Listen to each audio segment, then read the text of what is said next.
We do have a quorum. All right. So good day, everyone, and welcome to the 5th public meeting for the FAC Acquisition Workforce Subcommittee. I am Stephanie Hardison. I am the Deputy Designated Federal Officer. Before we get started, there's a few things that I'd like to mention. This is a live virtual public meeting, and today's event is being recorded and will be posted to our website with all relevant meeting materials. There will be time for any relevant comments or statements towards the end of the meeting from the public, and we welcome those comments. And we will now open the meeting for the Acquisition Workforce Subcommittee by taking roll. All right, we'll start with Gail Bassett, Daryl Daniels, Nicole Darnell. Present. Mark Hayden. Let's see, Gail. David Malone. Miss Ann Rung. Present. Stephen Schooner. Present. Kristen Seaver. Present. And Mr. Clyde Thompson. Present.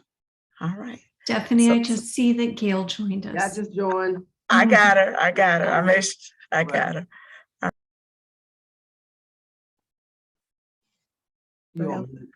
I got it. Thank you.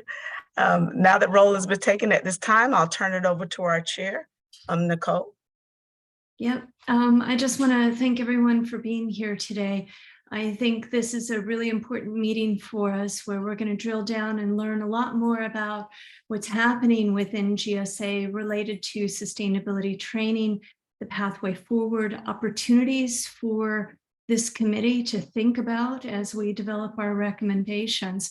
So I want to thank Nick West, Joni Newhart, and the whole team for being here today. At this point, I'm going to pass this over to Ann Rung, who is going to help guide us through the meeting today. Ann. Yeah, happy to. Thank you. Yeah, I was looking through the bios again of our group of speakers today, and some of you I know, some of you I know of, and I started counting the years of experience. I think I lost track at about 70 years, but this is an incredibly accomplished, experienced team of acquisition professionals, and really looking forward to hearing from them today. And I think the way we'll structure it is as we go through the speakers, people should certainly feel free to ask questions during, but I'll absolutely make time after each speaker to ask questions as well. And I believe our first speaker up today is Joni Newhart, who I had the pleasure of working with in the Office of Federal Procurement Policy. And I love Joni's tagline here on LinkedIn, which is, I orchestrate the skills of the world's largest buying workforce, which is so great. And Joni, I think you're coming up on close to 30 years in the federal government. So we are really looking forward to hearing about what's been going on in the world of the acquisition workforce and training.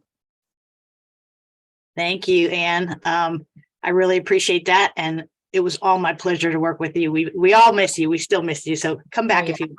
We'll take you back. I miss you guys. Well, apparently there's an opening. Apparently there is. So I'm really delighted to be here today to talk to this particular group. I've heard about you, so it's nice to be here and see you all collectively in person. It's actually perfect timing because just a week and a half ago, we issued this FAC modernization. We call it now the FAC Professional, and it's the first modernization since 2014. We took a whole lot of time talking to everybody, all agencies, all different levels of acquisition workforce, trying to get the right answer. And so I'm not going to take Chris's thunder. She's like, what are you doing? So I'm going to let her cover the details of the FAC modernization. What I wanted to share with you today is some kind of broader level work that we're doing for the acquisition workforce. And then hopefully you can see, we can figure out together where the sustainability piece comes in. Without further ado, we've focused basically on training and development for the last many years, and we've decided that we need to broaden the aperture. So we have an effort going on called Building Our Best Acquisition Workforce, and it's much broader than the training and development and the certifications. What drove it one thing that drove it. Okay, listen to these statistics. These are shocking. In the government, there are 3 times as many people over 60 as are under 30. Ooh, there's more people over 70 than under 25, and 7% of feds, only 7% are under 30. So people like me are panicking like, well, yeah, what's going to happen? We need to make this attractive and get some younger folks in here. So that's why we decided to broaden the aperture. And when we decided how we would do that was, again, a big talking spree. And actually the pandemic helped us a bit because we got pretty good at Zoom, although I'll probably be on mute sometime. I do that almost every meeting. But we've been able to reach out across the country. Before, as you might recall, Anne, we were pretty DC centric. Yeah. Not the right answer, but that seemed to be what we were used to. And it was hard to get out past the Beltway. But guess what? Now we do it all the time. We talk to people all over the country, and it's really helped crystallize our thinking about where we want to go with this effort. So I'm just going to mention probably the 4 points of our building our best fairly briefly. Glad to take questions at any time, but I know that you want to get to the modernization, which is really where your sustainability recommendations might fit in. So first of all, there's a big hiring. I don't want to say crisis, or maybe I do want to say crisis, but again, we need to get some younger people, and we need a pipeline of people from college that are interested. And so a lot of my work these days is in regard to talent pipelines coming into the acquisition workforce. We're looking at military wives, who I absolutely love. Pretty much every military wife I've met, they can handle anything. It doesn't even matter what career field it is. They can do it. They're remarkable. My mom's one. That's how I know one reason. Also looking at HBCUs, working with NCMA on a talent pipeline from colleges, and just broadly trying to see what's out there and how we can share the information with agencies, because they're the ones that have the jobs to hire. So that's a big effort. The second piece is this modernizing the certification. So the contracting certification is one. We have another one for contracting officer representatives.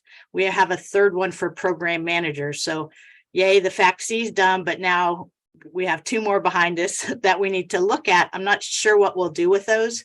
But again, I don't know the right answer. So we talk to the agency folks and they help us figure out the right answers, thankfully. And our friends at GSA, I'm excited to hear from them this afternoon too, because they have been so helpful, particularly B Dukes, in helping us figure this out. Like, they're on the ground, they know what's going on. So we listen to the smart people. The third piece of building our best is this whole culture. And culture is really hard to change. So we're trying to figure out how we can get at that culture, high performing contracting offices. We think that the frontline contracting folks, their office is the most important thing to affect their performance. So they need a good supervisor, they need to benchmark, they need to understand their processes and what's dragging them down. All of those things we want to try and get at with the culture piece. I know it's going to take some time, but we're going to give it a really good effort, and I think we can make a dent. The last but not least piece is the network piece. We heard from our younger frontline folks that they really want people to connect with along this journey. They want people who are going through the same thing they're going through. We're thinking cohorts. There's a platform called Open Opportunities that has really widened its services, so where acquisition workforce members and actually all the federal workforce can connect through that platform. So we're trying to think through that. How can we connect these younger folks and even old folks like me? How can we connect each other to share information, just to ask questions, all the good things about networking that really we didn't get much during the pandemic, but we're going to figure this out, because this turns out to be a really important piece that I had not thought of before we talked to everybody. So that's sort of our broader building our best. And now I think I will turn it over to my wonderful colleague, Chris Hybeck. You're so lucky to hear from her. She came from the VA, and we were so impressed with her. We begged her to come to FEI to help us with this effort, and she did. And she's a big piece of this FAC modernization. So I will turn it over to Chris. And again, happy to take questions anytime. I'll be on this whole time for this meeting. So, Chris. Thanks, Joni. Joni, very looking forward to a good dialogue and conversation, and just sharing a little bit about some of the specific framework that we've been able to start moving forward, that Joni said, as you can see, is part of multiple facets of how we support the acquisition workforce. Adam, if you could go ahead and advance probably the next slide as well. So the modernization is really made up of it's a new way of training our contracting folks, because this is for FAC certification for contracting. And this is working in alignment with DAU.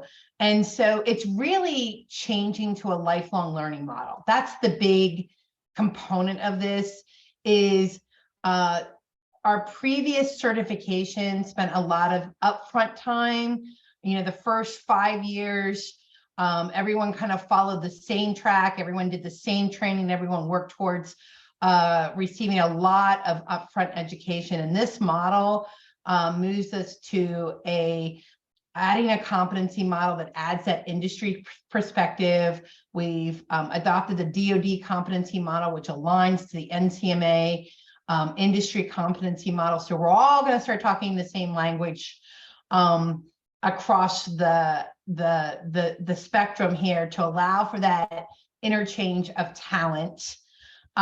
We are moving also away from the 3 levels of certification to a new program that you get that single level of certification.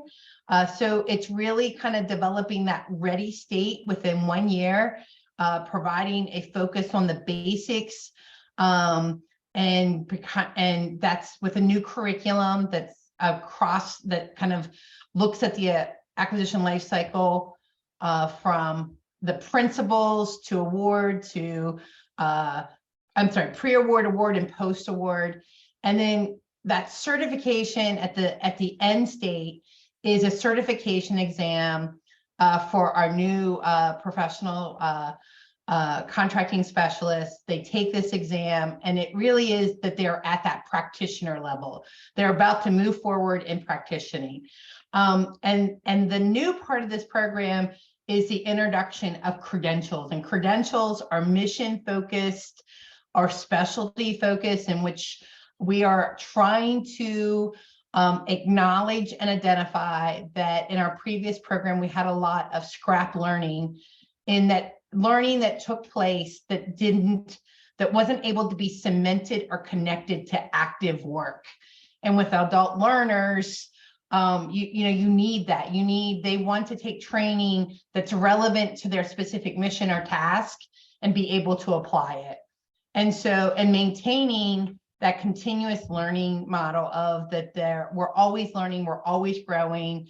The field of acquisition is wide and broad, and we need additional training. So that's kind of the premise of the new model. We're going to do a little bit of a deep dive into the credential training packages, because that may be newer today, and how we're going to address the future. So next slide. So this is a different look of what I just basically said.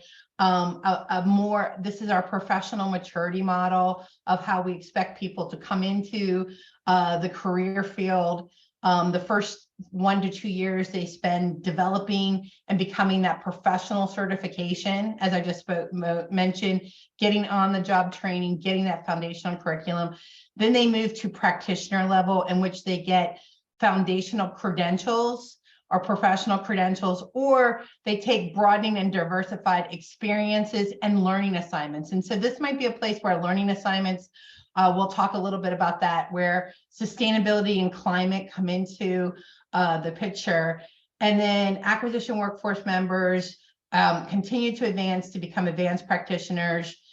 They become the mentors and the coaches. They take advanced leadership credentials, they go into rotational assignments, and they gain professional growth. So this is our overarching developmental model.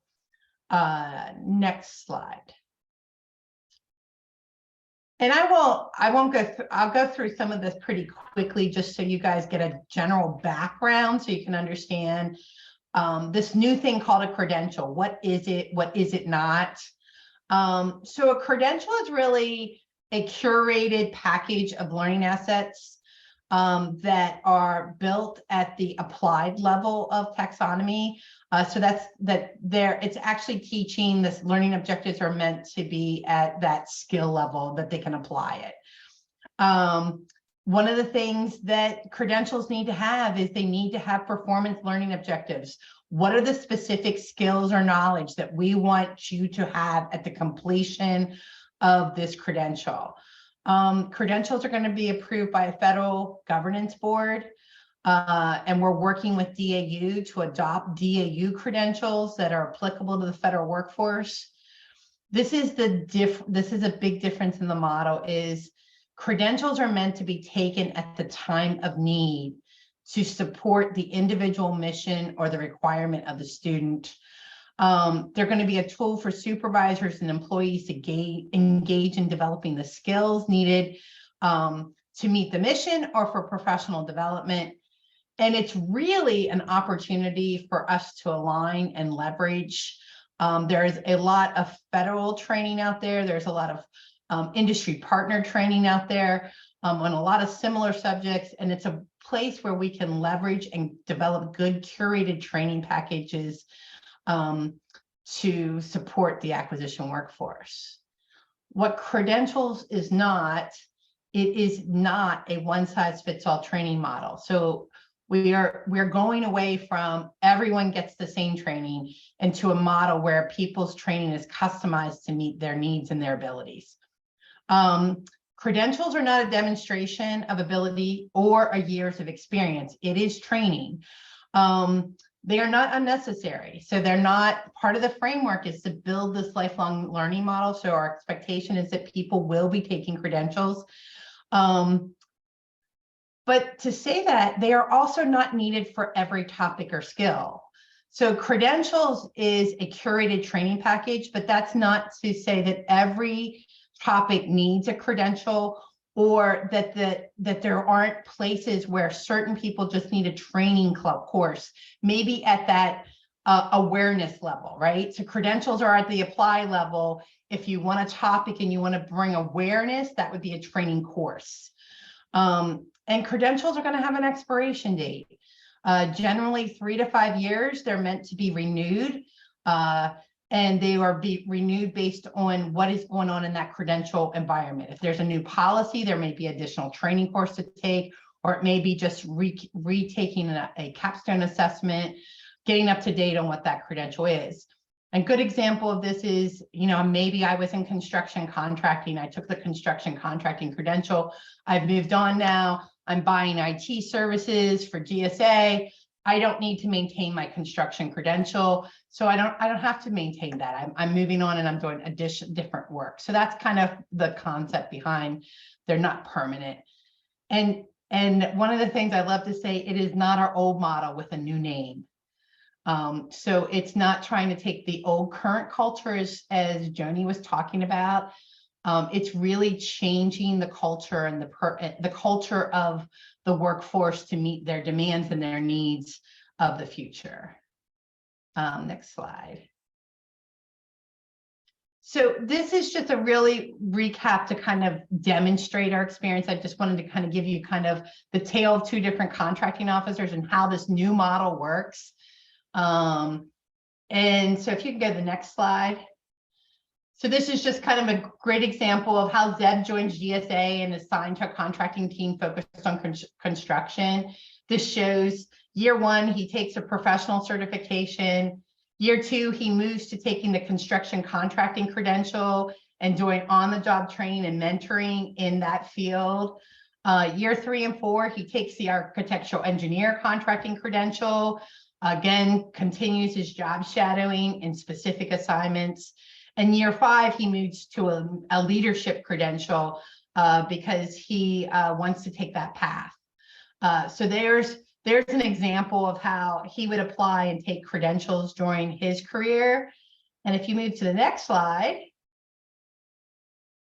Mary, at the same time, she joined the acquisition workforce, but she started at FEMA. And she's assigned to a team that supports primarily purchasing services. So Mary's path is going to be different in that she takes that professional certification in year 1, but her supervisor also recognizes the importance of category management. in Mary's current mission. And so she asked her to take that category management credential right away up front to build her knowledge in that area. Year 2 or 3, Mary is actually working on service acquisition credential and an innovation credential, in addition to her on-the-job training to support her work. You can see she might be eligible for a warrant along the way. Year 4 or 5, she goes to proposal analysis and contracting for services credential. And then in year 5, you see that Mary, based on a conversation with her supervisor, she's shifting her responsibility to being an agency lead in small business goals. So she opts to go towards that small business professional credential. So this was just a really quick way of kind of showing how this new culture and this new program intersects with meeting the needs of the acquisition workforce at the time of need with their supervisor and their agency. Next slide, please. So it's a new program. Credentials are new. A lot of implementation is happening right now. The FAC program will include the adoption of DAU-built credentials, which I showed you several of them in my conversation, but also FAI is working to develop government-wide credentials as well. Many new credentials are planned. I was able to find out that DAU's forecasting CCON 028, which is just a number of how they identify credentials, called logistics and sustainment. And it's forecasted to launch later, either late this fiscal year or early next fiscal year. And so that's like a future credential plan. As of today, there's 16 DAU credentials available to the federal acquisition workforce that align to specific mission assignment types. Some of the examples include service, acquisition law and policy, construction, and contracting for services credential. So that's kind of the current landscape. It's a very new program. There's lots of credentials planned, not just for contracting for program managers, logisticians, the acquisition workforce as a whole. As Joni mentioned, we've just started the FAC modernization. This is the new policy is out. This is our new program that we're starting to build. Part of that program building includes establishing the structure for it, which is what we're working right now in FAI to start. Next slide.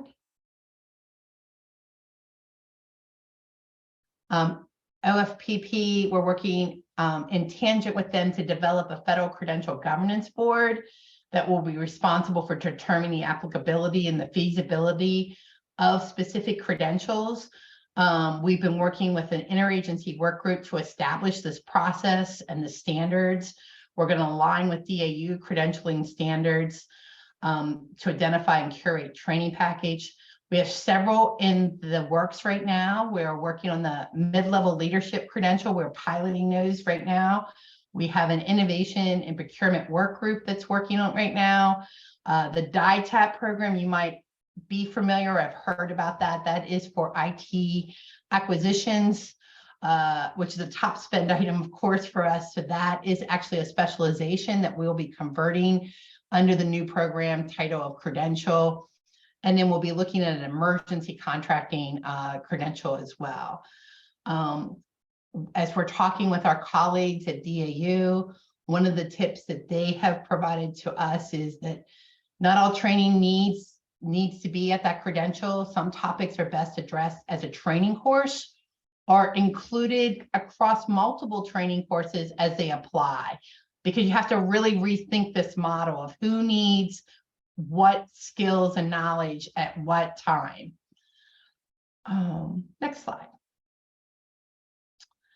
So I really ran through that very quickly, just so we could definitely have open dialogue and discussion. So if there's any questions about any of that, I'd be happy to go deeper into any of those. Thanks, Christine and Joni. I know we have some questions lined up. I have a few myself, but maybe I'll open it with Steve asking a few questions.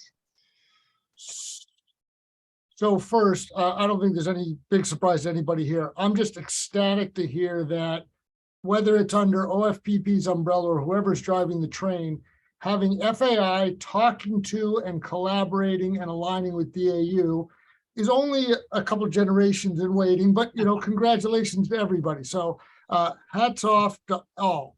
Could you say a few words, Christine, Joni, whoever? I was really intrigued by the discussion at the end about how DAU, FAI, OFPP, and to some extent NCMA are collaborating. So we see some of the outputs every now and then. We also know that DAU is going through this somewhat reinvention that they're calling back to basics, while you're kind of, it seems to be going in a very similar direction. How much of what we're dealing with is there's big bricks and mortar at Belvoir and you don't have that? And how much of it is they're better funded than you are? But really, the real question is, how's everybody playing together and what should we expect? And congrats again. Oh, I can take that one. I've not seen us all get along so well in my gazillion years of federal service. It's great. Frank Kelly, who's the vice president at DAU, is on our FAI board of directors, very close colleague of ours. And you're right, our model, our new certification program, it's pretty almost identical to DoD's Back to Basics. And that was a deliberate move on our part after thinking and realizing that you're right, they get a gazillion dollars and we get like a little bit of dollars, but they're also the gold standard for acquisition training. I think they do a great job. So we aligned with them, and the big benefit to that, and you're going to love this if you hadn't realized this, the reciprocity. So before we could take all the DoD people and they would be like, oh, I don't think we need your civilian people. But now we're signing an MOU for reciprocity. That's a big deal. And then with NCMA, like I'm always talking to Craig Conrad and Michelle Courier, who doesn't know Michelle Courier, just trying to figure out ways to leverage all of the stuff that we're doing to benefit the acquisition workforce. And I could see the doors opening between industry and government, DoD, civilian, maybe even state government. We're trying to really open those doors. We welcome all of those people that have skills we can use.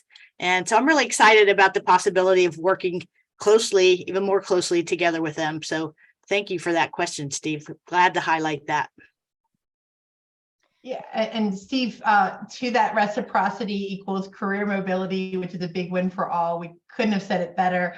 Absolutely. Our professional exam, FAI and OFPP have collaborated with DAU, and we will be having the same professional exam. We'll be modeling that. So all of the federal workforce will be taking the same certification exam and have the same curriculum as a foundation, really working closely with them to try to make sure that if they're developing credentials that we are able to adopt those. And then how do we adopt those so that someone can earn a credential and it can be recognized across the board, and then maybe filter in with a follow-on post-credential assignment if it's an agency-specific item versus developing our own, developing separate different types of targeted training that makes the workforce have to retrain if they move. So we are definitely trying to collaborate and develop that kind of, how do we supplement through post credentials, and how do we recognize that and work collaboratively to develop those curriculums? So I think related to that, the slide that's credentialing is new, and then it laid out the 16 DAU credentials, meaning credentialing is new for FAI. Credentialing is new for, so DAU started the credentialing, started developing credentials they started to develop them about a year before they instituted Back to Basics. DAU's Back to Basics program will have its 1-year anniversary tomorrow. They instituted that on February 1st of 2022.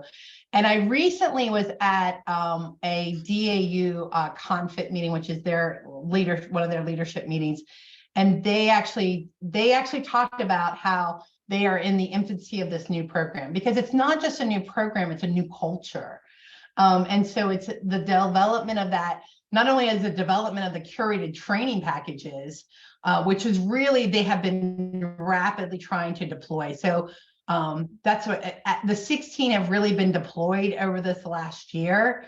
They are rapidly trying to deploy them across the workforce, but they have over 30 planned just for the contracting workforce, in addition to separate ones for program management and their logisticians and their test and evaluators.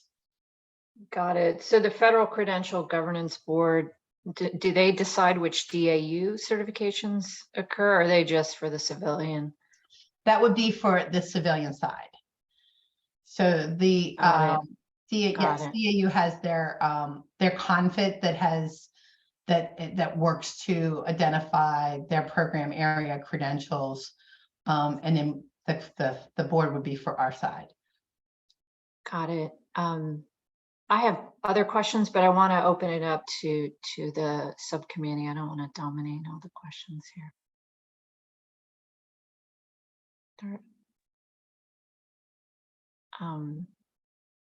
It looks like Nicole's ready.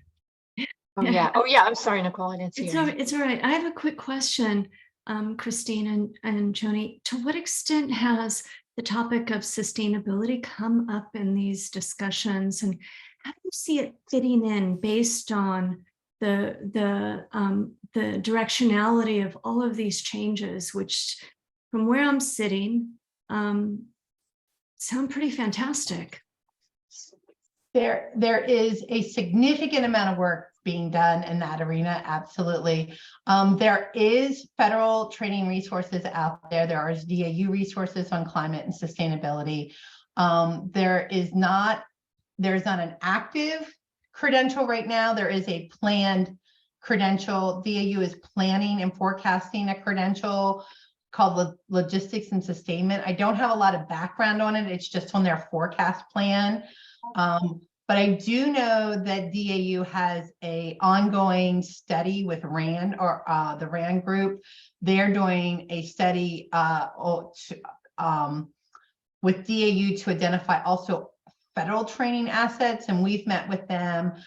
We shared that we have a new, FAI has a new course that we worked with on, it's FAC 095. I believe you guys have been given the curriculum on that. That's for the climate course for program managers. We've shared that with them as well. In addition to some federal resources that within the class you're taken to the EPA site and a few other sites that show some additional training resources on specifically on climate and sustainability. I think it's being looked at and being reviewed by several folks, and definitely discussed. Yes, at my level, we're definitely talking about it. It's a priority, and I'm working closely with CEQ, the folks over there. And I guess my challenge is always, what do the contracting officers and the acquisition workforce folks need to know versus having them be experts in everything sustainability. So I'm trying to figure that out. So I appreciate any help that you guys can give us, because I would like to be a champion for this too. I think it's really important. That's great. Thank you. Mark has a question, and then Kristen. And thanks for that. So I'm really pleased to hear all this. This is great news, and I'm pretty excited about it. And I like the fact that it's so closely linked to sustainability. What I have as a question is there a model of credentialing out there that I can get my head around so I understand it a little bit better? And was this modeled off of something else? Thanks. Is the model, Mark, I'm sorry, could you clarify when you say the model of credentialing, like, do you mean like what's like the definition of a credential? Yeah, I'm actually looking for something that's already in place. So we have certifications that we do, we have licensures that we do, but the certification is a little bit new. And I wanted to find out if there's any other existing model or example that I can look my head around. I think probably the DAU, they're further along. I'm sure there's got to be some of this out in industry too. I just don't exactly know where it is. But I'm like you, like I'm still trying to figure this out to make sure we use this most effectively. Go ahead, Chris. Yeah, I think that the credentialing model is really taking kind of industry best practices. Like the latest and greatest in training right now is absolutely developing curated training packages. And I think that that's the adoption of that best practice of, there's not really a lack of training resources. It's like almost an overwhelming dump of training resources. And sometimes, I'm sure you probably feel that too, like your book list, your book to read list is way larger than your time that you can to read all the books that are on your read list. And so same thing happens with acquisition training of how is it relevant? What's the learning objectives? And so the model behind credentials are smaller packages of training with specific performance learning objectives. What are the skills that this person will take away and be able to apply at the completion of this? So they're geared towards being somewhere between 20 and 85, 90 hours. So they're obtainable, and there are definitely specialized targeted topics. They're not meant to be mandated. Like everybody in the federal government will take this specific credential. It's meant to be much more time of need and professional. I do think it's a lot like certificates in college, where you might take a management certificate. Is probably a good other model. That's what I've gotten from DoD, but DoD definitely is I think would have more additional information on that.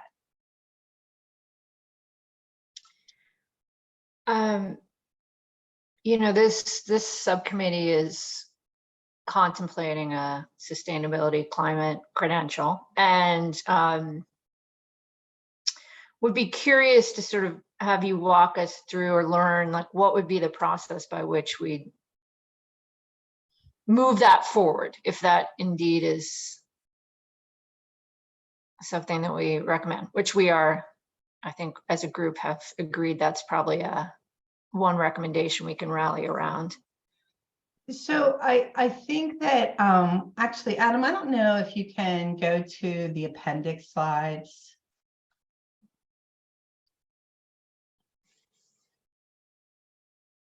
The next slide, yeah. So as we mentioned, credentials are new. So one of the processes that we're looking at is that when a topic is identified or an area is identified, that research is the first step. Does an existing federal credential is there one planned that addresses part of the agency's workforce training gap? So this is really identifying what is the training gap, what is those specific performance learning objectives, is there a DAU or FAI credential planned? If so, what percentage of the agency's training need will remain unmet? So it's really looking like, well, does this meet my needs or does this not meet my needs? And if a training gap still exists, one of the things that we're looking to really kind of support this new model is that encouraging folks to take the federal or government-wide credential, whether it be a DAU or a OFPP credential, and then supplementing that as when that credential is completing, creating a learning supplement, whether it be an agency course or a more targeted agency course, depending on what that group might need, or an experience, like there might be experience detail of being shadowing something or understanding an industry perspective of something. Or if the agency has a current curriculum that they believe would be the right stuff for a credential, that they would submit that and sponsor that through the federal application process. Thank you. I think we have so many questions. Kristen's been patiently waiting, so I'm gonna let her ask a few questions. Okay.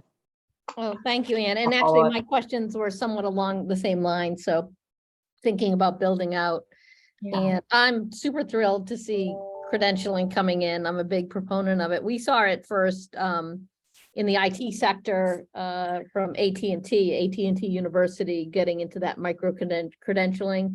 And as you mentioned, it was, best used for taken at time and need. So somebody can't advance and they need to gain enough knowledge to kind of advance the ball. And so they can go in and get this credential.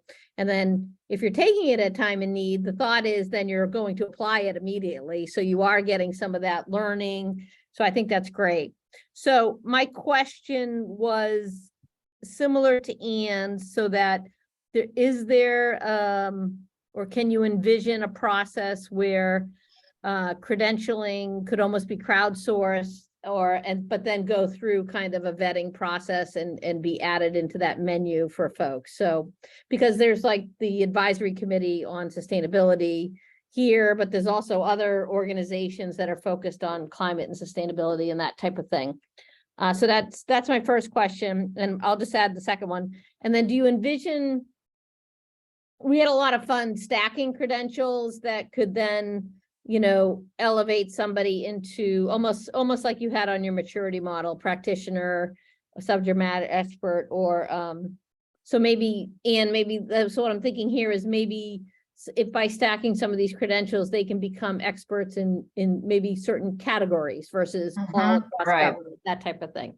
So any discussions on that? I know it's new and probably getting way ahead of myself, but I'm super excited about what you're all doing. Well, I think that I do think that that's a key to the thing is the program is new. But I definitely believe that the maturity model is set up that there will be foundational credentials. And then as people advance and become, there will be more advanced credentials, whether they're called advanced credentials or they just actually kind of get narrower to or at an advanced level. We're the only one that I've seen so far from a DAU perspective is a foundational contingency contracting one, and then an advanced contingency contracting one. And the advanced contingency contracting one was very, very narrow in scope, that it would only apply to a very small audience of individuals in a, kind of in a war zone type of environment. And so I think from that, we can kind of see that there may be, as we're addressing this need, trying to determine the audience size. That is all part of our development process and framework. We are at this stage right now where we're drafting the framework. Right. But what we're doing from a federal perspective is trying to make sure that we're setting up good foundation. So if someone comes to us with an idea for a credential, we want to basically make sure that we've done the analysis to support this. So what is the training gap? What is the audience size? What specific performance learning objectives are we trying to train this workforce on?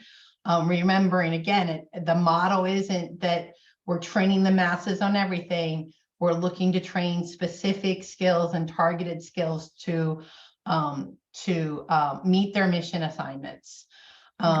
And to address that. So did I answer your No, that's good. And if I may break decorum and ask a follow-up question, I'd love to.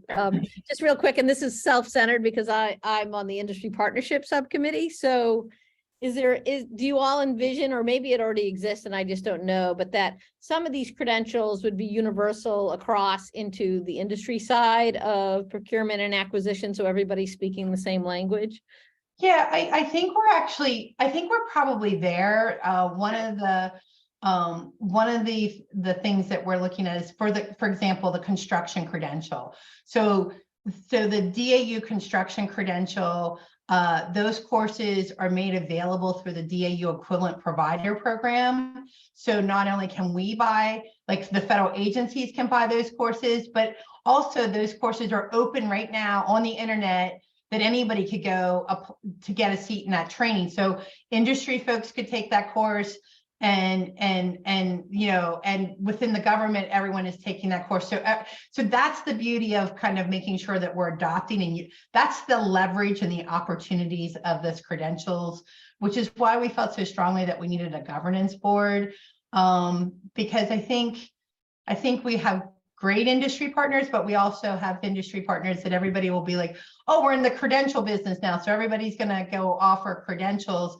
and it's going to be difficult for the workforce to know what's mobile, it almost defeats the purpose of curated training in that regard. Not that it's not good training, I don't mean it like that, but to try to get everybody on the same page and identifying that. So Yeah, absolutely. Curated and targeted or specific to the acute need is absolutely essential. So awesome. Thank you so much.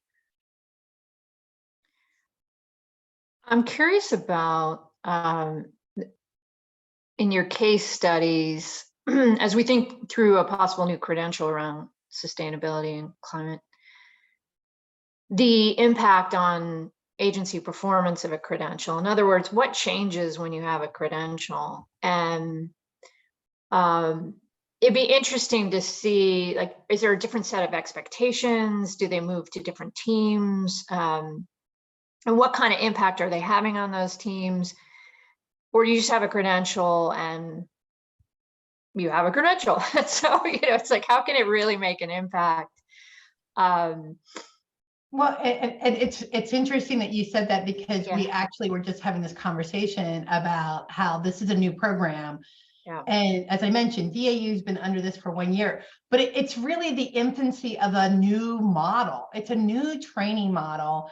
And as a result, it's going to take years for us to basically have probably the data to know that where did we have a workforce that had 20 years of experience and they maybe didn't need a credential, but now we're having new workforce members come up and they get a credential. What does their performance outcomes look like?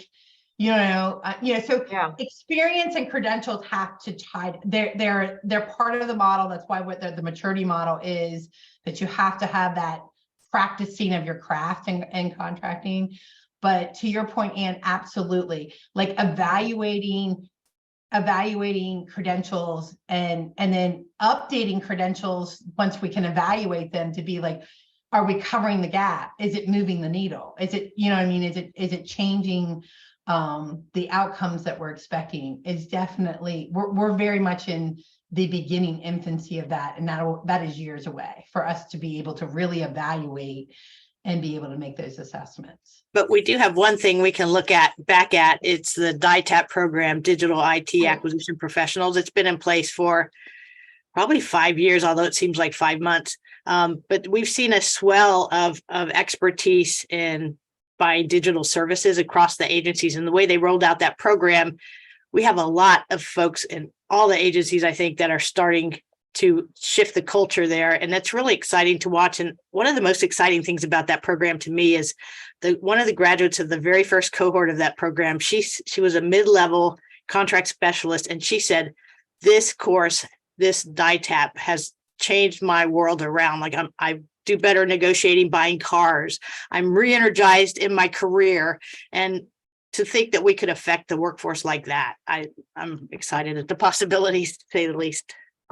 I think that's a great example as we consider this credential, just how that program rolled out and the impact that they've had on performance and outcomes.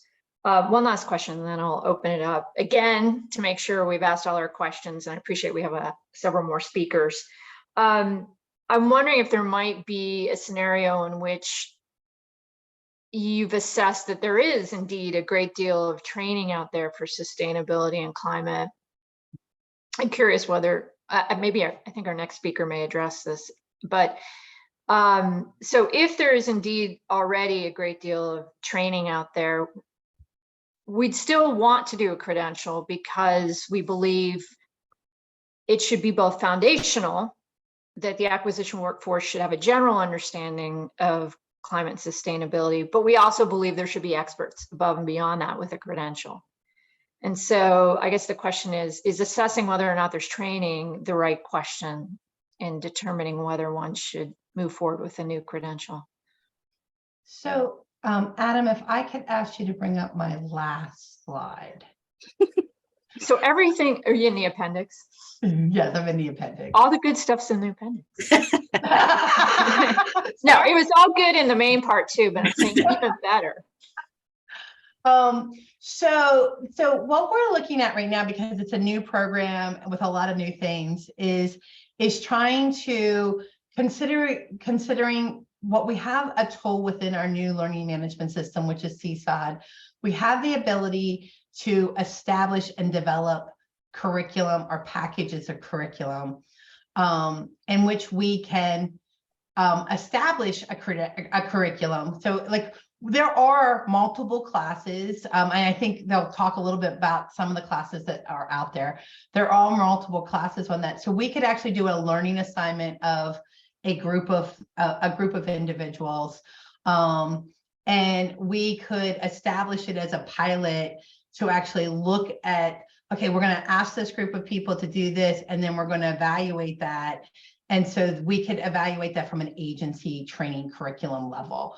We're also saying that from an experience opportunity as well. If there's a experience component of this.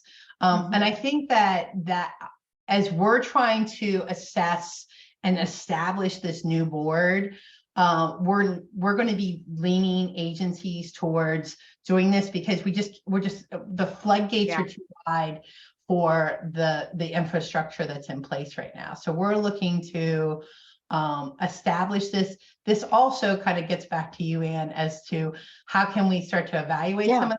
And so before we go through we're developing this as a credential, it's a closer look at our current curriculum, these current classes, and then evaluating them more in depthly as are they meeting and addressing the actual learning outcomes that we have targeted and identified.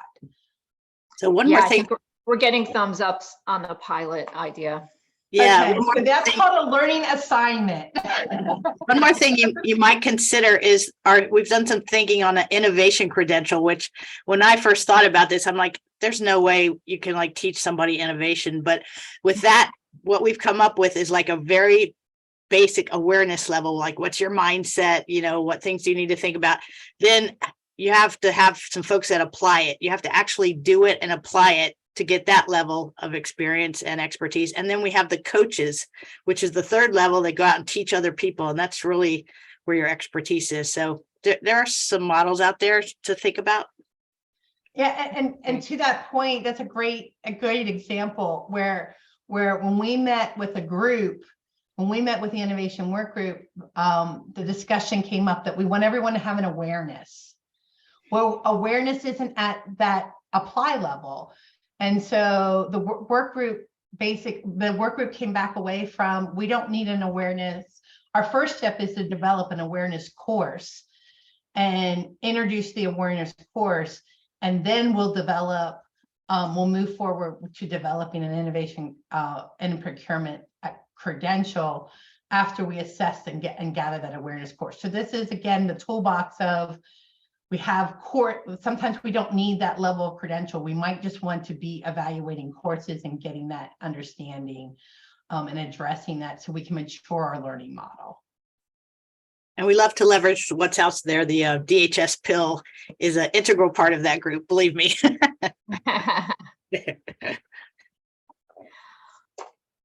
Thank you.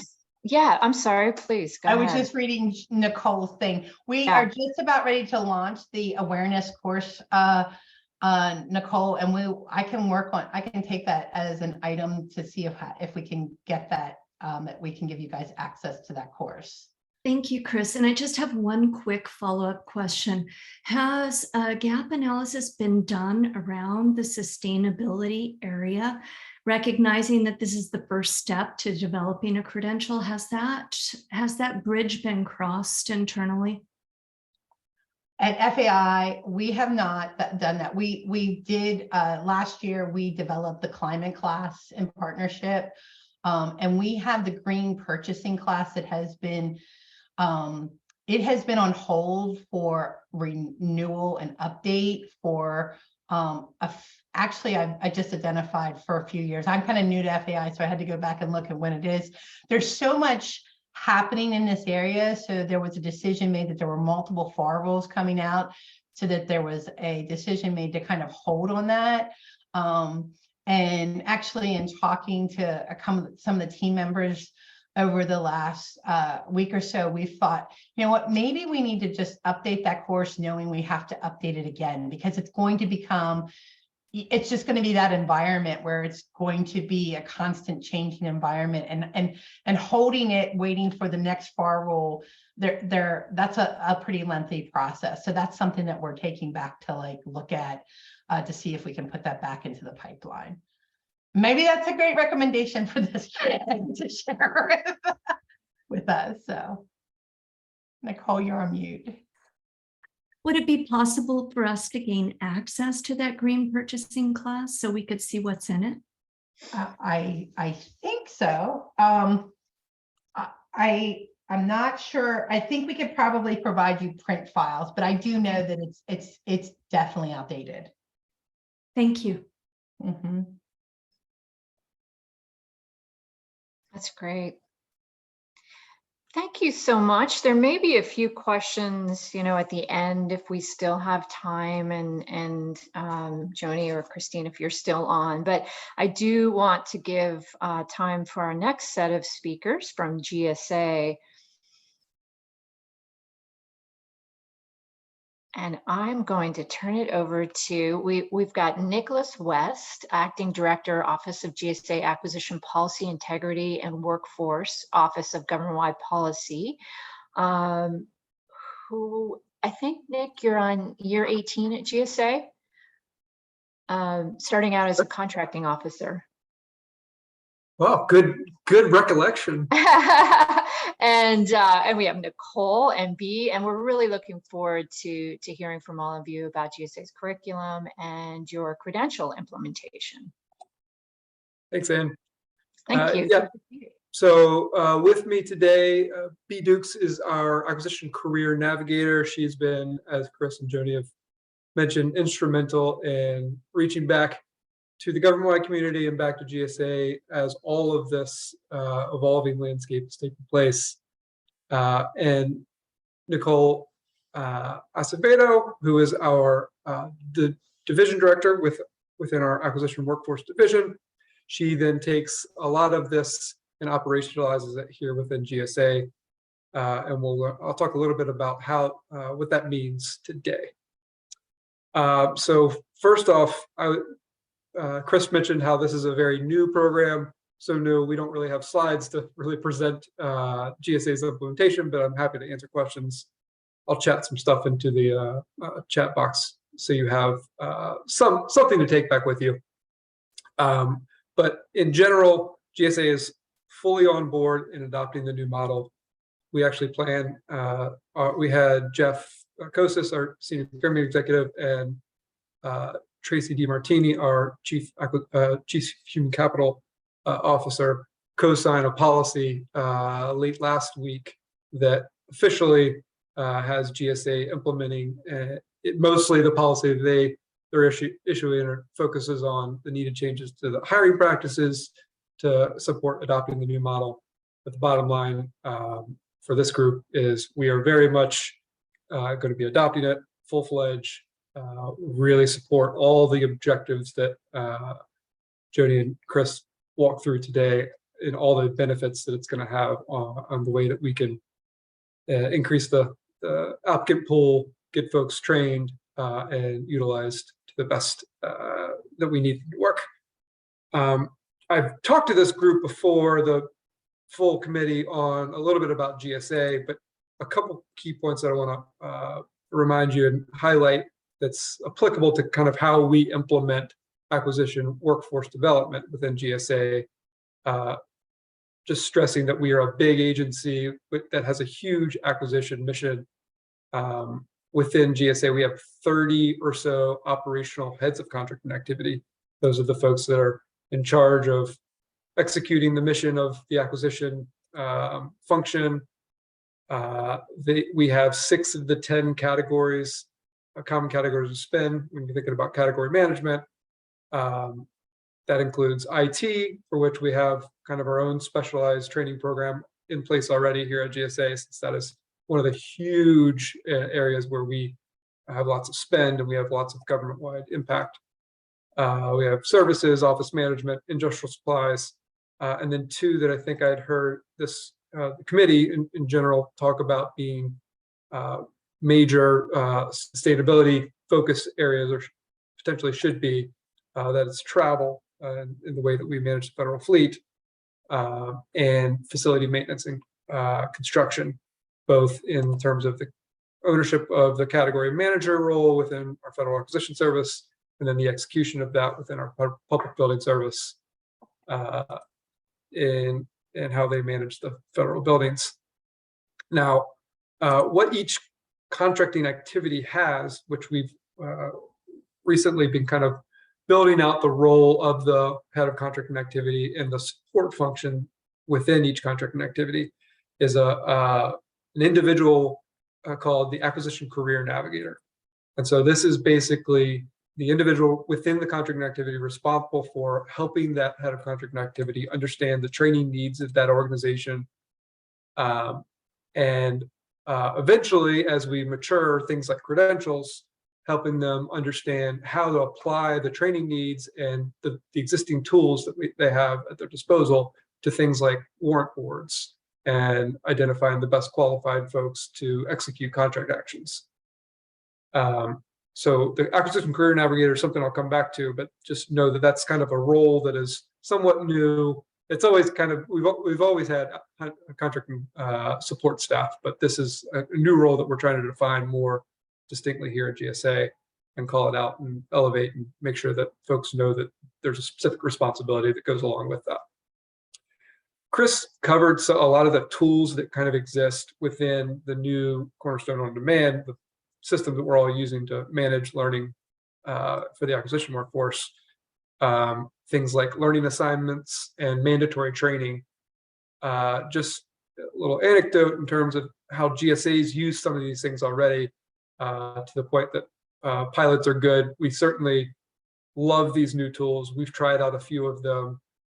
In terms of mandatory training, we've been able to group contracting activities or types of individuals together to then mandate a specific learning course already.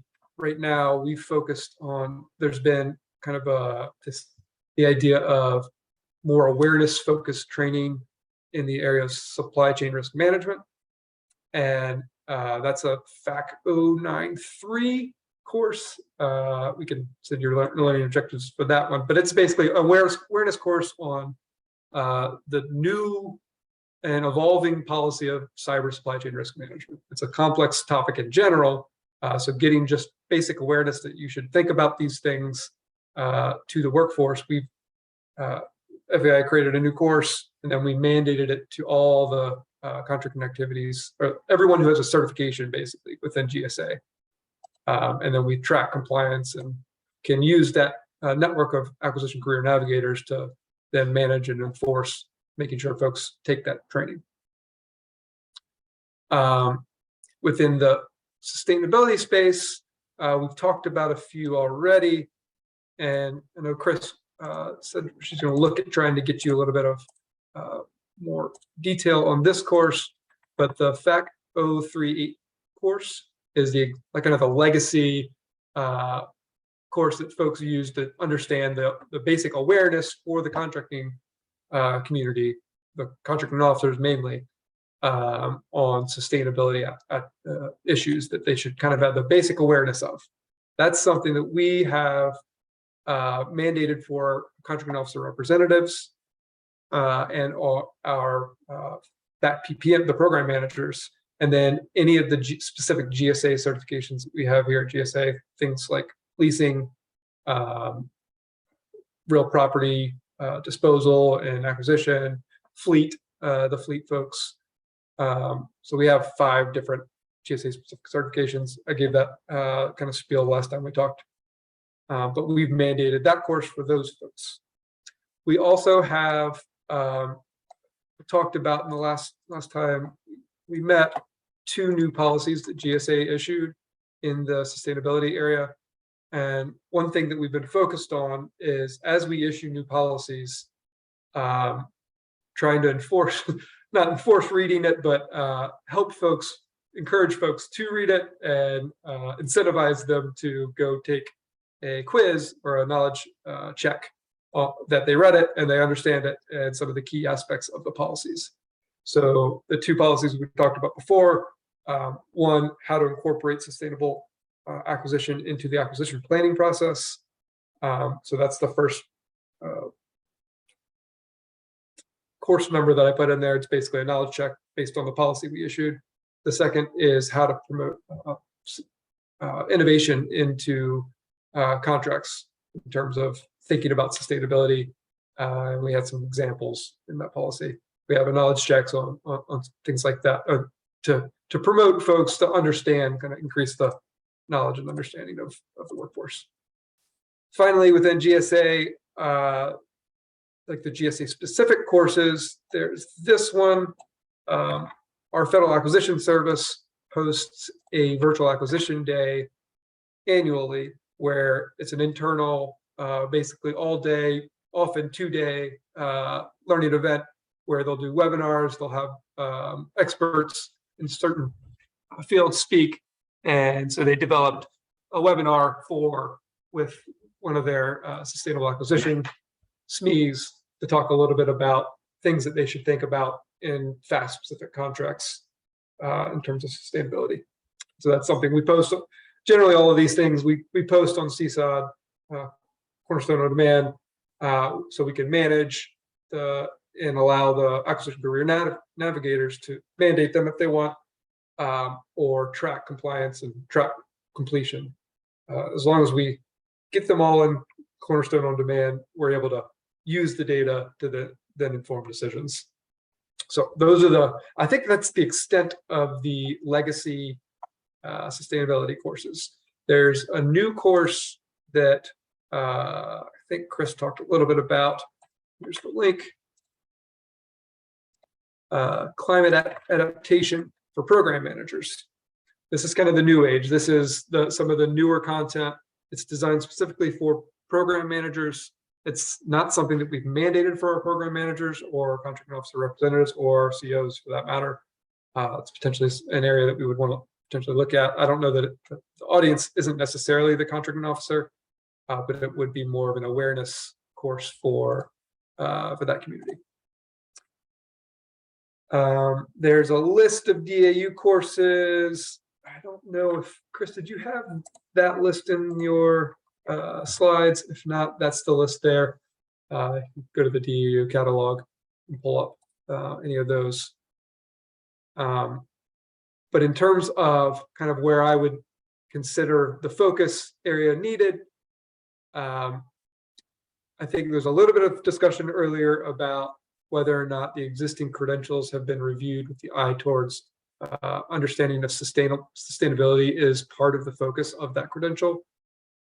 To me, we have very niche areas of contracting, and a lot of the credentials kind of already fit some of those niches, things like services contracting, construction contracting, and how you consider sustainability as part of that contract. Part of contracting for those things is unique depending on what you're buying. So ensuring that that learning objective is met through those credentials makes more sense to me than necessarily trying to teach someone to be the jack of all trades and consider just sustainability in general. But that's just opinion. The other thing in terms of, like Chris already mentioned, that the existing course FAC 038, super out of date.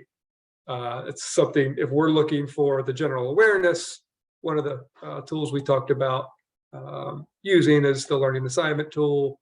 We were pretty successful, I think, in at least getting the general awareness out there for supply chain risk management in developing a general awareness course and then mandating it for everyone.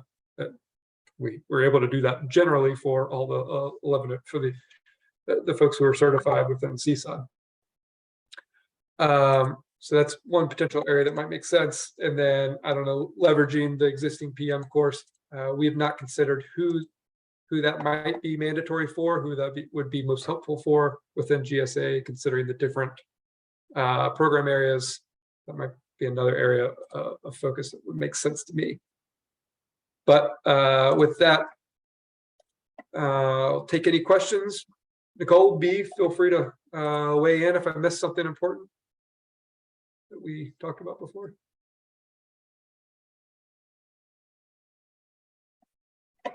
Thank you so much. I'll open it up for questions. Yeah, Steve. Just one clarification. I was just looking at one of the lists that I just saw. Can we just say a word about sustainability versus sustainment? I have to say, there are times where I see the alignment and times where I feel like it's apples and oranges, but I see some gritting and head shaking. So I'll just go with the question and see what we get back. Yeah, this is a rather imprecise word search, I think, in terms of the curriculum. So I agree that it's not necessarily apples to apples.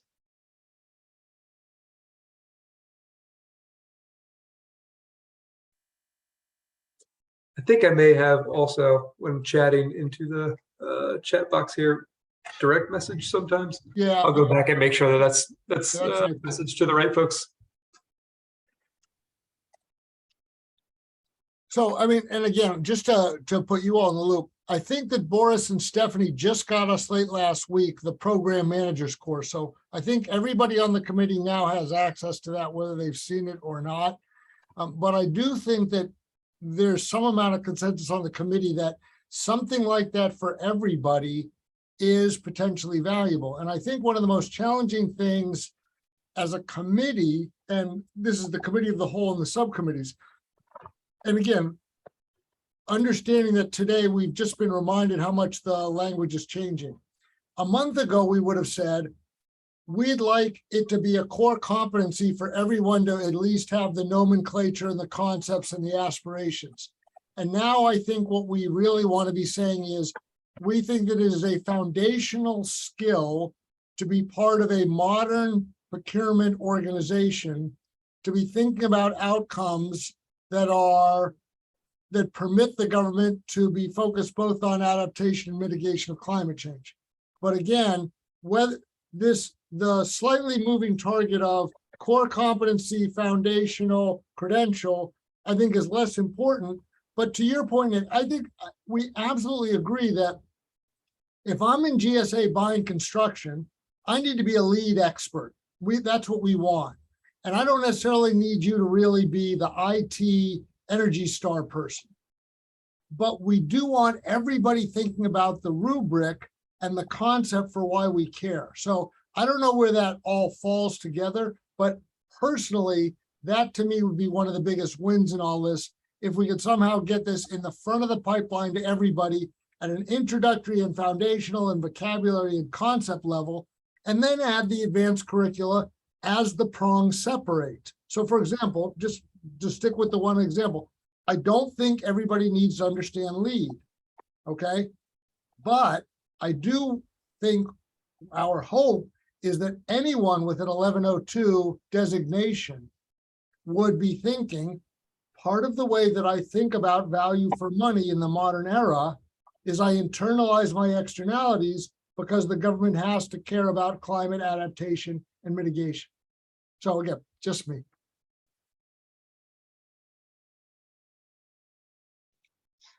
Yeah, it's an interesting concept too, that was suggested about whether you take existing credentials and build it into each existing area of credentials. I thought that was a very interesting idea. So the construction specialist has to have a certain amount of knowledge in the area of climate and sustainability.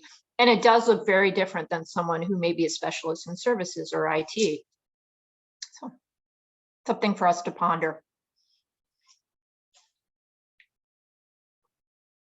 I had a whole list of questions from the But I don't think Christine has to raise her hand as an Yeah, invited Christine guest. has a question. I think Sorry. you oh get the floor.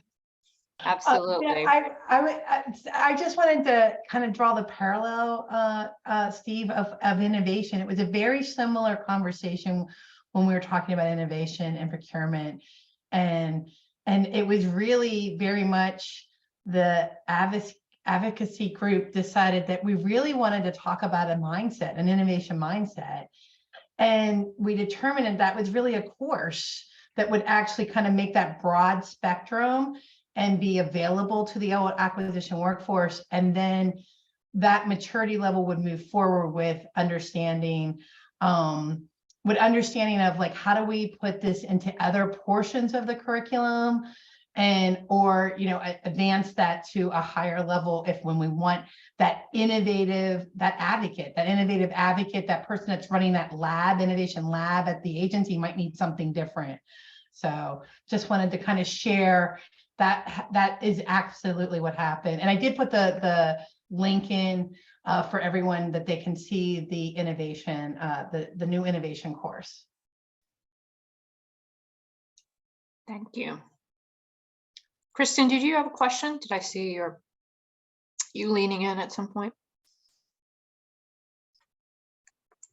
I do not have a question. I was leaning in to see the chat. Sorry. Oh. There's a lot of moving things on this screen today. So, but it's excellent dialogue. Thank you. We had several questions or that the subcommittee submitted in advance. We just, and I might just start asking a few of these for your response. But as you did your internal assessment, did you have any information on sort of how empowered the acquisition workforce feels about their role or ability to enable sustainability or climate requirements?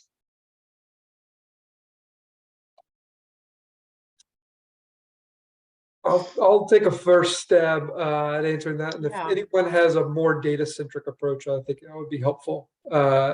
So one of the tenets of one of those policies that I mentioned in the chat is to encourage the contracting officer, the acquisition team, to feel empowered, to promote the innovative thinking when developing your requirements, establishing evaluation criteria, things like that. We gave them examples basically to try to spur that innovation on ways that they might be able to do that in ways that were relevant to GSA types of contracts. So that was at least the theory behind that policy, was to encourage that innovation. I don't know whether or not we got it right. We don't really have a great way that I can think of to really baseline was an acquisition well executed. I know the Acquisition 360 was one of the things that was considered way back. I don't know that we have helpful data points specific to sustainability. We have our procurement management reviews that look into like compliance issues. I don't think that we have anything that's targeted to sustainability in that review that I can think of offhand. Yeah, I just wanted to jump in. I wish I had a more data-centric approach, but Anne, you know how that goes. But I also wanted to just give you a little environmental scan. So after the new administration came in, there was a lot of executive orders on a lot of things that acquisition workforce didn't have to have on their radar before. And we're really trying hard to help them maneuver through all of those things. So sustainability is certainly really important, but it's up there with a bunch of other priorities. And that's one of the challenges, to get the training to the right folks.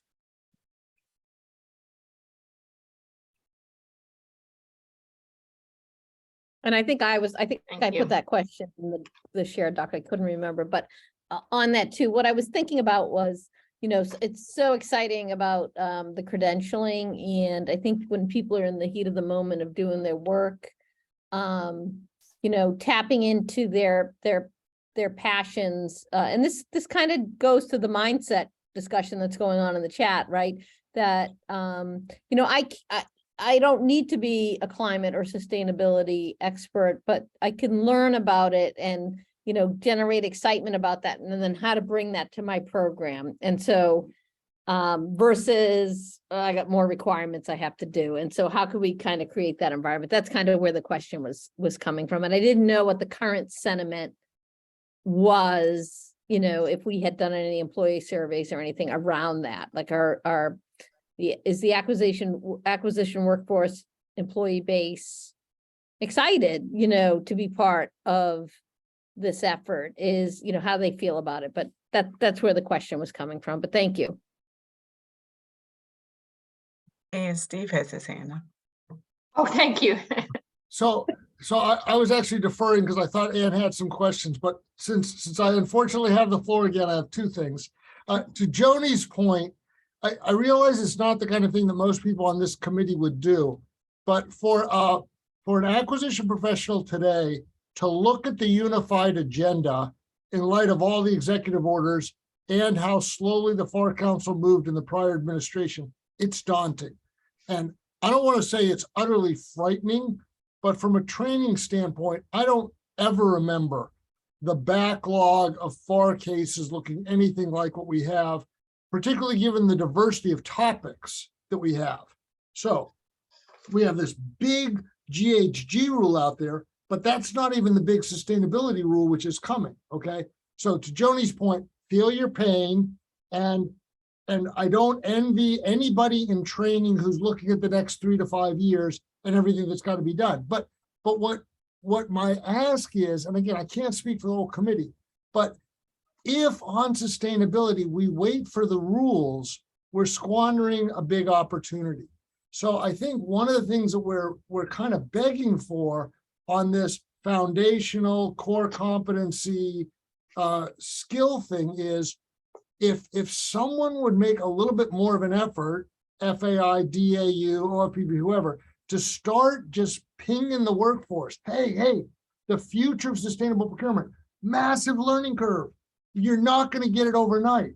So let us start introducing all the concepts. It's got to be a part of bread and butter. And a quick example, just to kind of show you.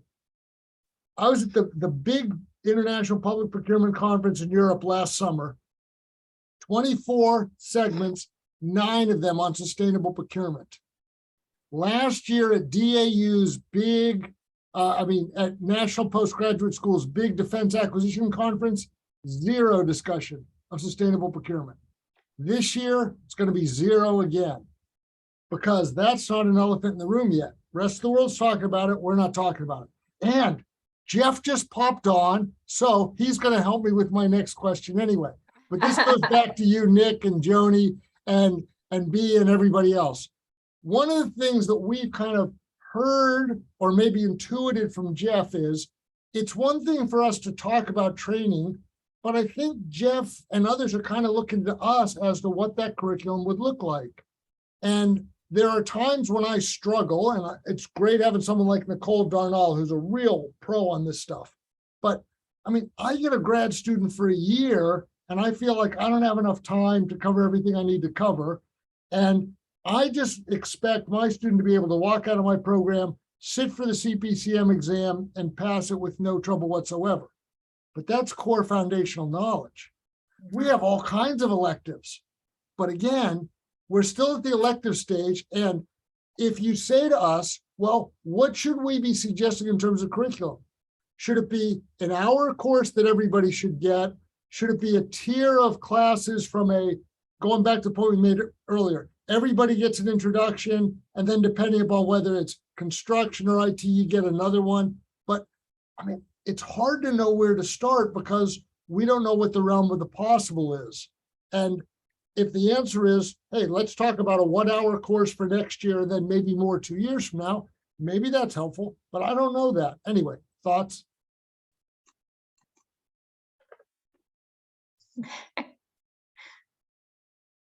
I can jump in. I'm with you. I don't know where to start. Like, I'm trying to get smart on this just myself personally, because I know it impacts like my whole personal life. There's so much information out there. If I just had like a little chart that like start here, then maybe think about looking at this, that would be immensely helpful. But I'm with you. And I'm sure there's smarter people here in this meeting that can maybe are not so confused about this. Or not.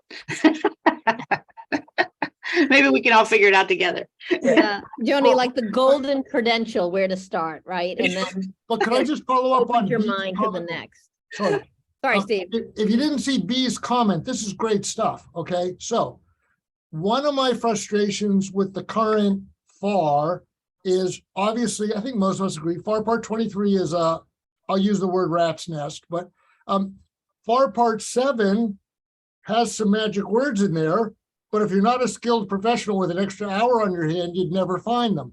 So one of the things I'd like to see is some of that stuff getting out of 23 and 7 and maybe into FAR Part 1. Okay, so that's a pipe dream. But to B's point, if we made it so that people understood that this is something we want you to think seriously about during acquisition planning, not just check one of 100 boxes. Because, you know, I always use the example of the movie The Incredibles. When everybody's special, nobody's special. Everything in FAR Part 7 says, oh, look at all the things to talk about. Don't worry about any of them. That's what we're trying to get past. So I really appreciate B's comment there.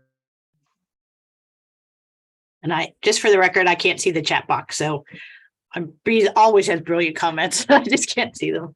Hi, Jody. So if I may, basically what I said was, while the data-informed assessment of the acquisition workforce is somewhat vague, that was to that question earlier about the data, right, and the assessment, the gap.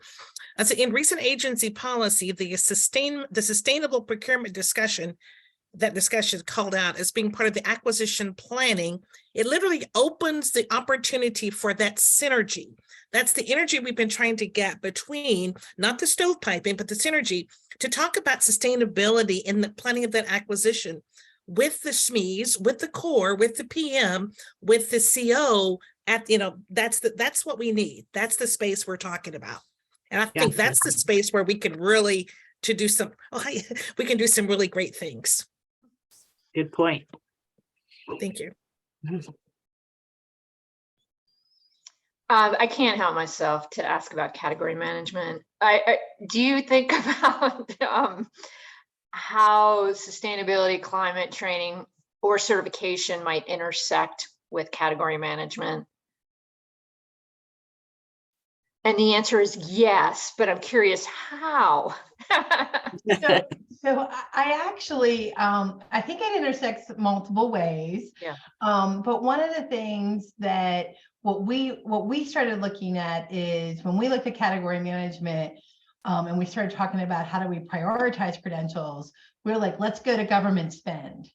And where's the government spend? So the top spend categories, facilities and construction. Those were the first two credentials that we identified. DAU was like, oh, they're already on that, right? Professional services, they're developing the credentials to support the services. Next one, IT. They have 3 or 4 different credentials for acquisition of IT. So I definitely, that was our viewpoint of looking to see how do we start to prioritize, like where do we need to develop credentials in that technical competency. And there is a category management credential.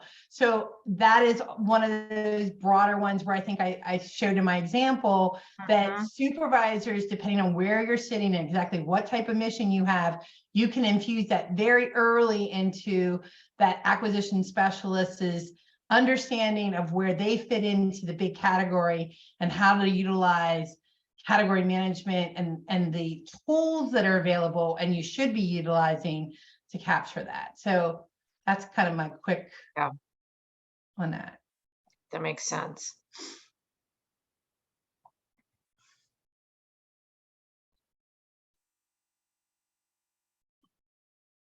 The questions from Just my 2 cents. I don't know, Anne, if that was intended for the rest of the subcommittee or the presenters. I'll add my 2 cents on where I think please. Yeah, that'd be great. intersect. In my view, we have both the acquisition workforce who are setting up those category management solutions, who I think need to be very learned in how sustainable acquisition meets their objective of establishing the best possible vehicle, best possible terms for that category. And their job is in a lot of ways to try to make it as easy as possible for those that are ordering against those vehicles and not have to think about some of those issues. Right. I don't know that that's always possible, but in an ideal world, you have those who are setting up the vehicles, taking care of the majority of the issues, and then lightening the load for those other agencies. Yeah, that makes sense. And I think Leslie walked us through the work being done with the best-in-class contracts for each category and how those must incorporate in sustainability or climate as part of that to make it best in class when it makes sense.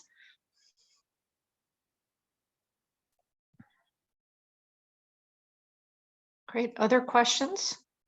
for our GSA colleagues or OMB?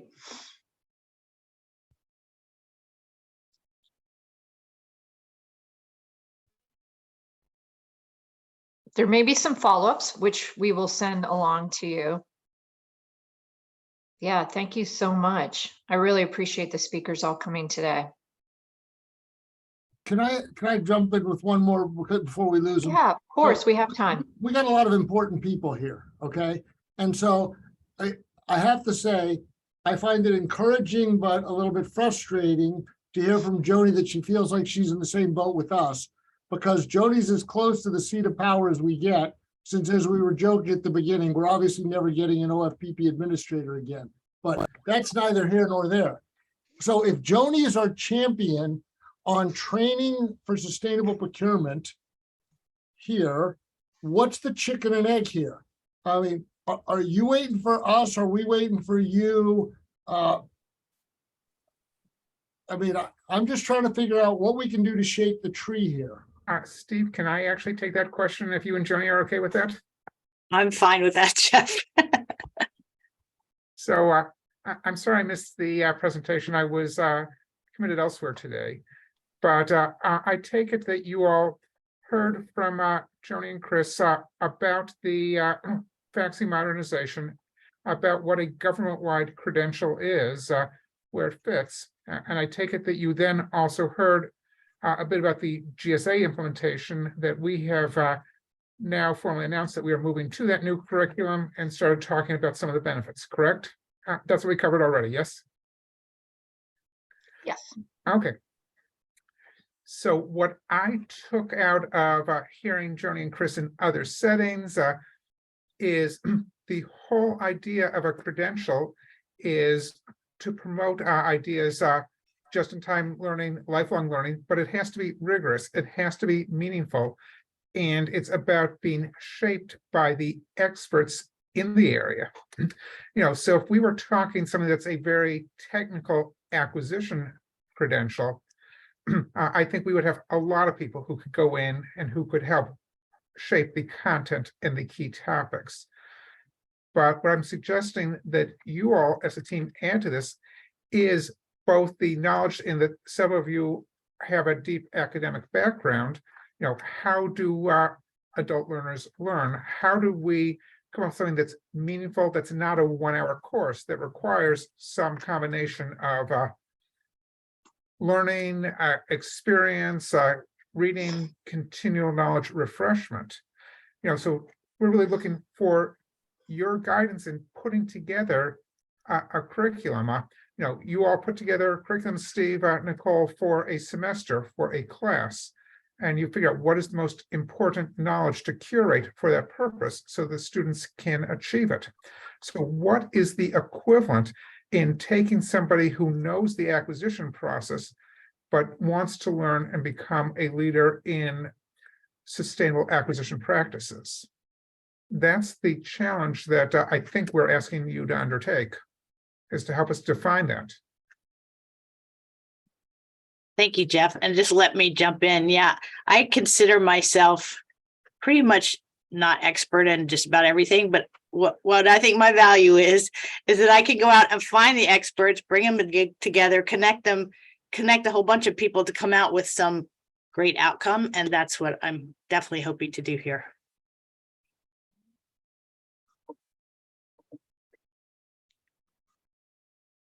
Who are those experts?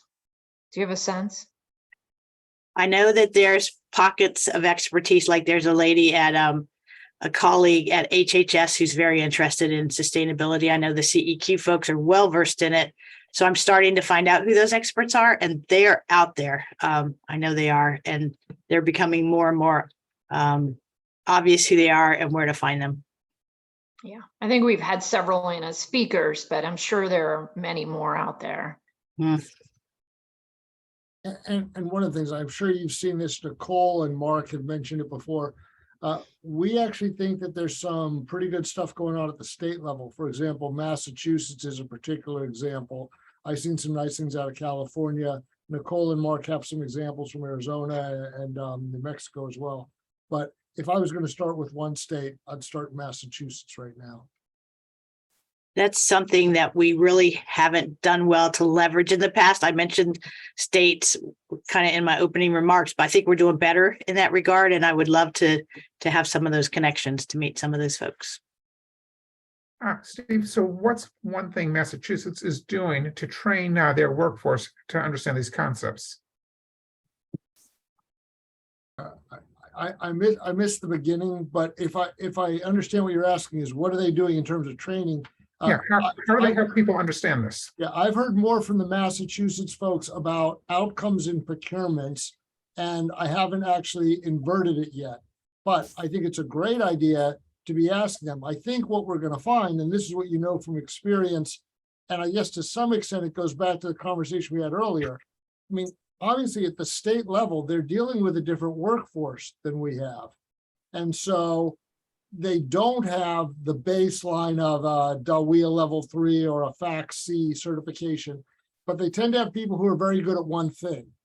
And so, again, short answer is I think we should be asking the states, but they don't have the kind of retail challenges that you and Joni and the folks at DAU face. I think it's just a much smaller pond to play in. But I think Mark and Nicole are better versed on that than I am.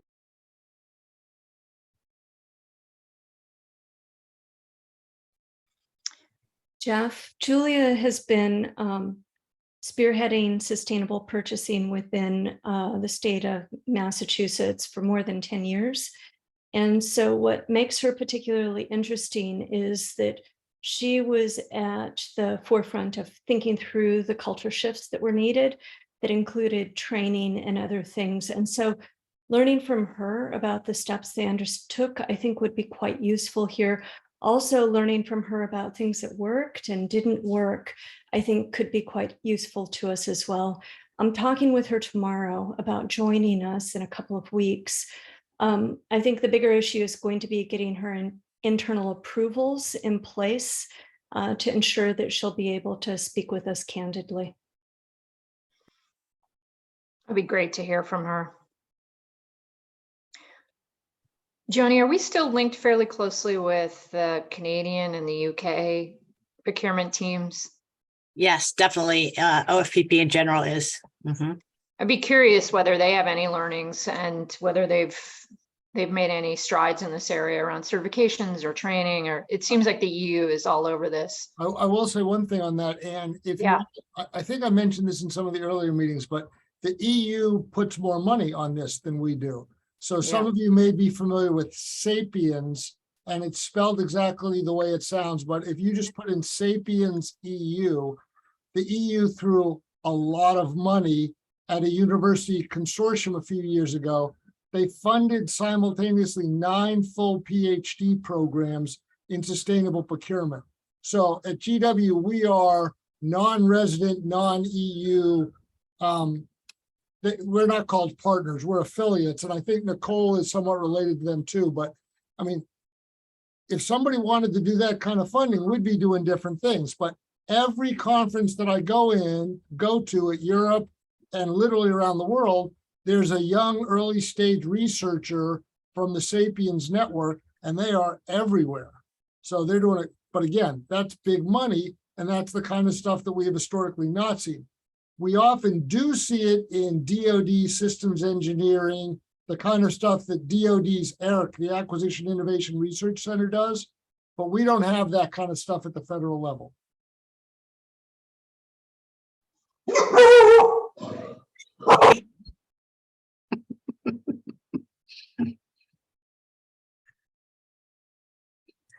All right. Sorry, I'm not going to speak when my dog. I'll go back on mute. Take it over, Stephanie. Thank you.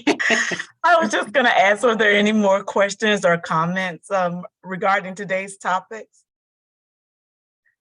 Because this discussion has been very engaging, and like others have mentioned, we have so many experts here today. If you have any questions, now would be a wonderful opportunity to continue engaging in discussion. All right. If not, we are a little ahead of schedule, and that's okay. So we'll take this time right now to open the floor to the public to see if we have any public comments or suggestions to committee members. These questions and suggestions would be addressed solely to the subcommittee members at this time.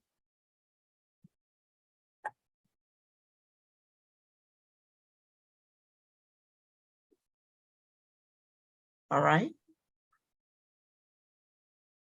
So we're seeing we have no public comments at this time. I would also like to introduce at this time, we do have our full committee chairs here with us today, Mrs. Troy Cribb and Mr. Cassius Butts.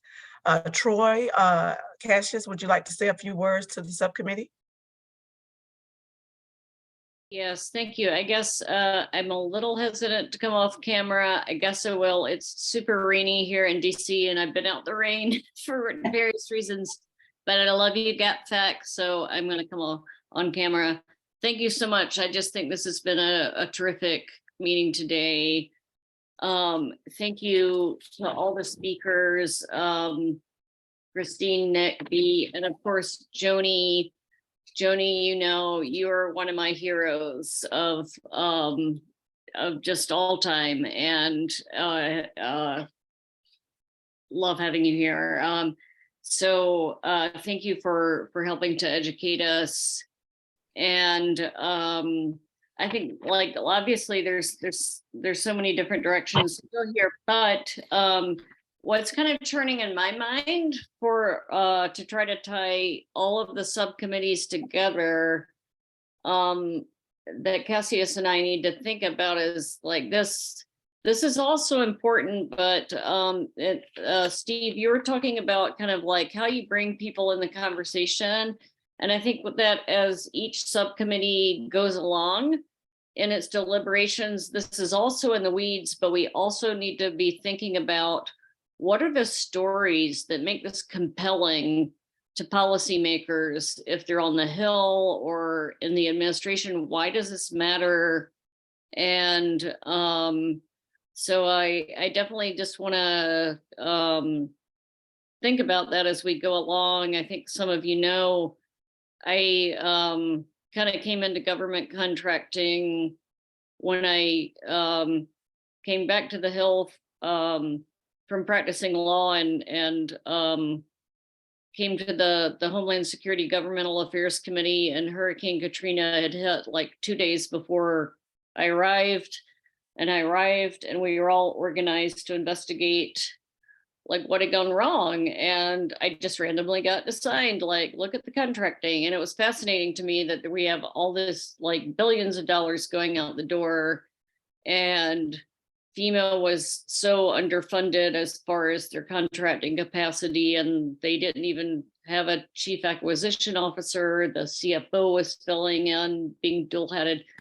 And it was just a real eye-opener to me of like, this matters. Like, you don't get results for the American people unless this all works. And I just think that like each and every subcommittee meeting I go to is like so eye-opening as to what this could mean. And I just hope that Cassius and I can kind of help be translators to bring it up to a higher level and tell those stories so that we can help GSA tell the story of because that's who we're advising, that like what does this all mean and why is it so important? So just want to like thank you for a really great meeting, and all the speakers, and we just really look forward to, as I say, like moving forward with really specific kind of in the weeds recommendations, but also like elevating that to a higher level to explain why it's important.